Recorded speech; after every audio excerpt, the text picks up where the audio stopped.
Volume 1 of TCCS Part 2, we studied these items.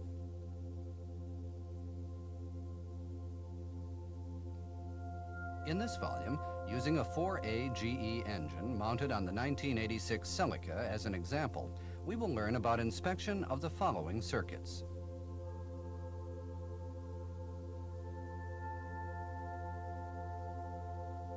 The throttle position signal circuitry and idle signal circuitry, the intake manifold pressure signal circuitry, the ignition signal circuitry, and the water temperature signal circuitry. Problems in these signal circuits can be detected by the diagnostic function.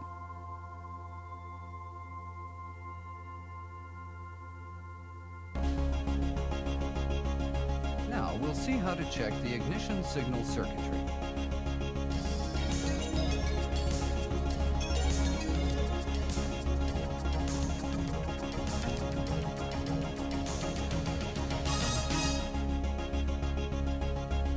If no ignition confirmation or IGF signal is being input to the ECU, the diagnostic function detects this and outputs the diagnostic code number 3.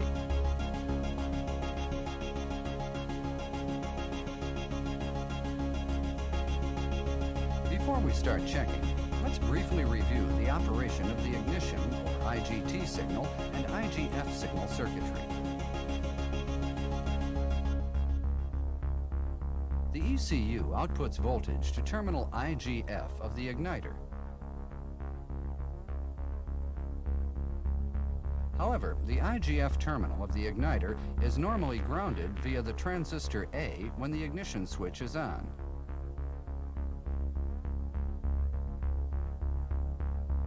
Just before the crankshaft reaches the angle at which ignition is to take place,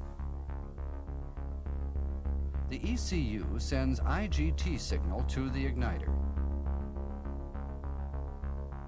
Based on this signal, the igniter acts power transistor B,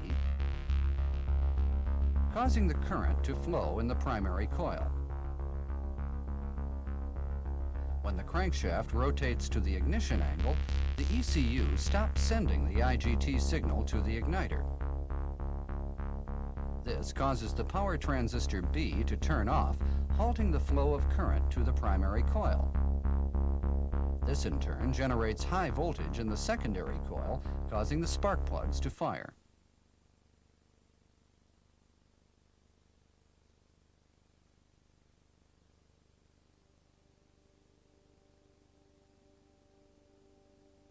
After ignition has taken place, counter-electromotive force generated in the primary coil causes transistor A to turn off.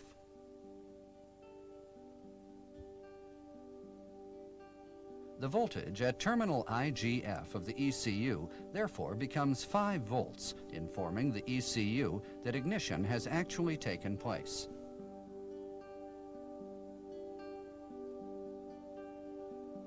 Now, let's see how to inspect the IGT and IGF signal circuitry.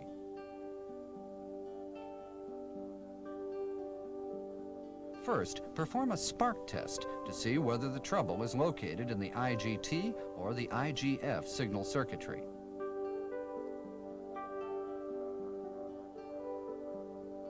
Let's see how this is done.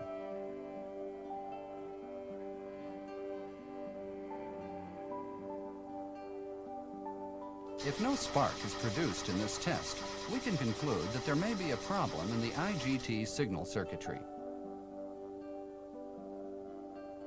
However, before checking the IGT signal circuitry, what should we check? Yes, we have to check the supply of power to the igniter and the ignition coil. First, disconnect the connector of the igniter. Then, measure the voltage between terminal plus B and body grounding with the ignition switch on. Let's see how to actually check this.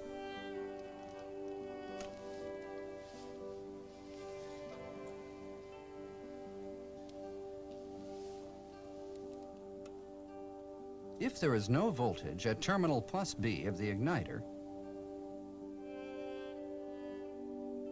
check the wire harness between the ignition switch and the igniter connector.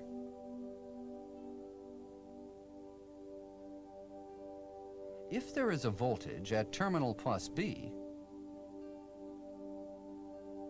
reconnect the igniter connector, then check the supply of power to the ignition coil. Let's see how to check the supply of power to the ignition coil. If no voltage is applied, check the wiring between the igniter and ignition coil to see if there is an open in the wire harness.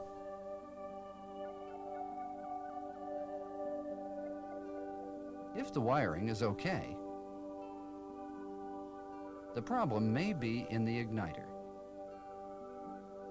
If voltage is being applied to the positive terminal of the ignition coil, next, check the resistance of the ignition coil.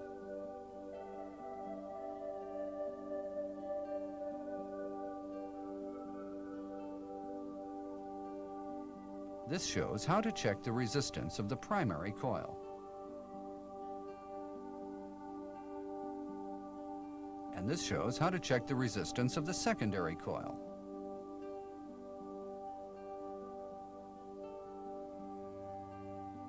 If no problem is found during all the checks we have done so far,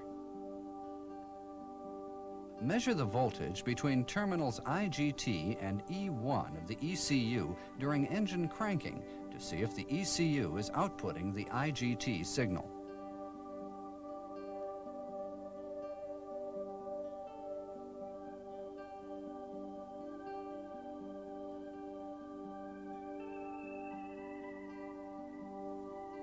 If the measured voltage is within the standard, the ECU is outputting the IGT signal.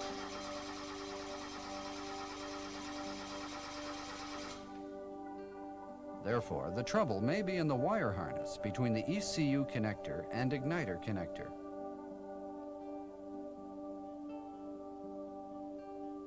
If the wiring is okay, there may be a problem in the igniter. If the engine won't start, even if a spark is produced in the spark test, we have to check the IGF signal circuitry. First, disconnect the connector of the igniter. Then measure the voltage between terminals IGF and E1 of the ECU with the ignition switch on to see if the ECU is outputting 5 volts to the IGF terminal of the igniter.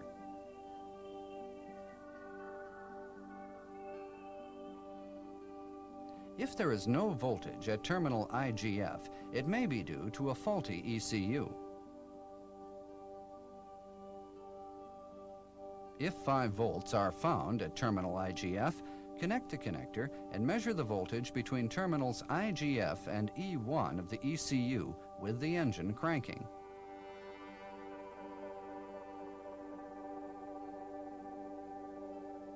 Now let's see how to check the IGF signal circuitry.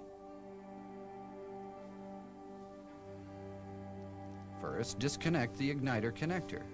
Then measure the voltage between terminals IGF and E1 of the ECU with the ignition switch on.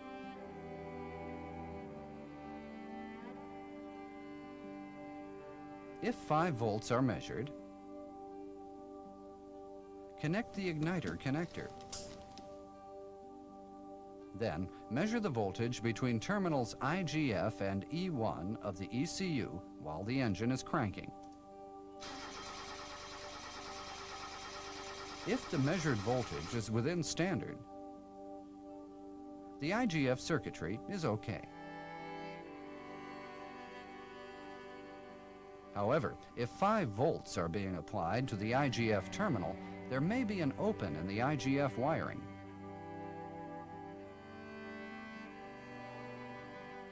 If there is no voltage at terminal IGF, it may be because there is a short circuit between the IGF wiring and body grounding.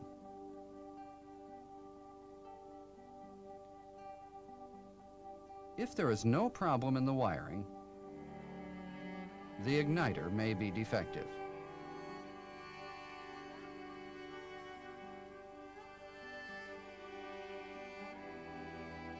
Now, let's see what happens when an open develops in IGT or IGF signal circuits.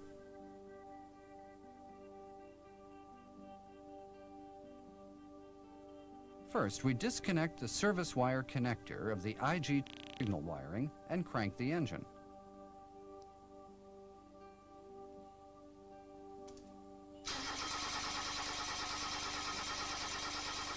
Naturally, the engine won't start because ignition will not occur.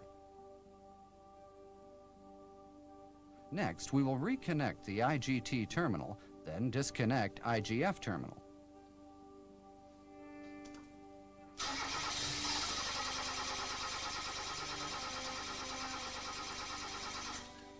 Now, ignition does occur, but an IGF signal is not returned to the ECU.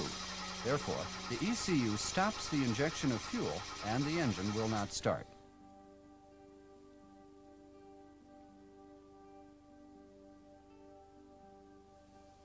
Finally, let's see how to check the water temperature signal circuitry.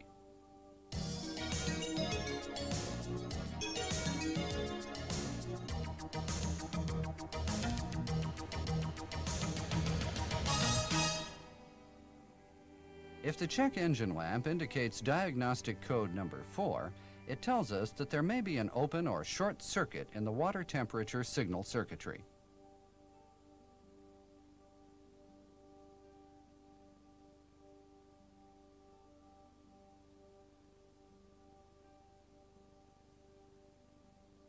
This is a water temperature sensor and contains a thermistor. Let's look at a circuit diagram of it. The ECU outputs 5 volts to terminal THW of the water temperature sensor. Since the resistance of the thermistor changes in accordance with the coolant temperature, the voltage at terminal THW of the ECU changes accordingly, informing the ECU of the coolant temperature.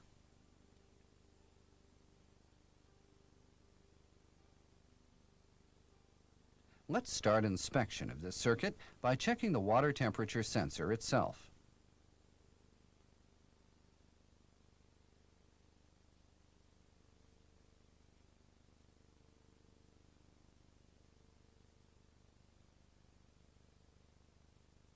First, disconnect the connector of the sensor, then measure its resistance.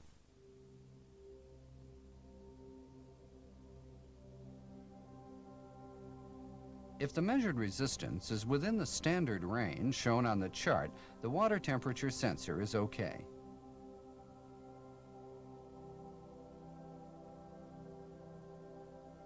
If the sensor is okay, connect the connector. Then measure the voltage between terminals THW and E2 of the ECU with the ignition switch on.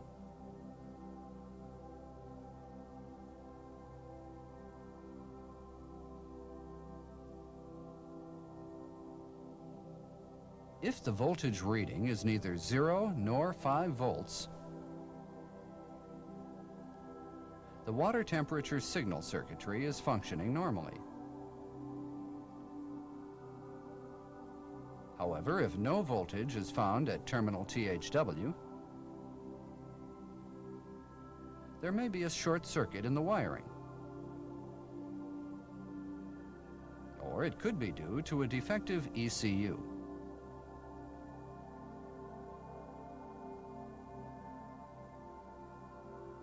If the measured voltage is about 5 volts, there may be an open in the wiring.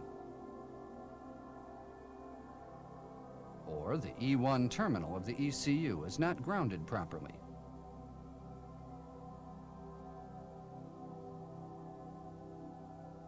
Finally, we disconnect the connector of the water temperature sensor to see what will happen. Let's disconnect the connector at the sensor side and start the engine. For your information, the coolant temperature reading is 5 degrees centigrade at this moment.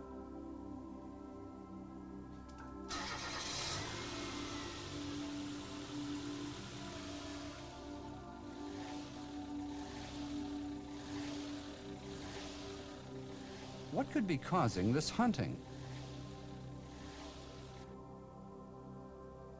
We can understand this by looking at this chart, which shows the fuel injection cutoff speed and resumption speed while the engine is cold and after it has warmed up. The circles colored in yellow show the actual idling speed of the engine at these times.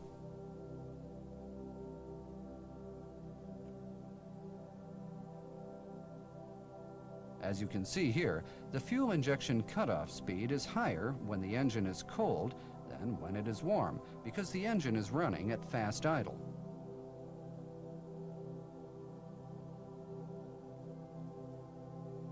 If there is an open circuit or a short circuit in the water temperature signal system, the ECU controls the system as if the coolant temperature were 80 degrees centigrade, that is, hot regardless of the actual temperature. So, the ECU will cut off fuel injection when the engine is running at fast idle.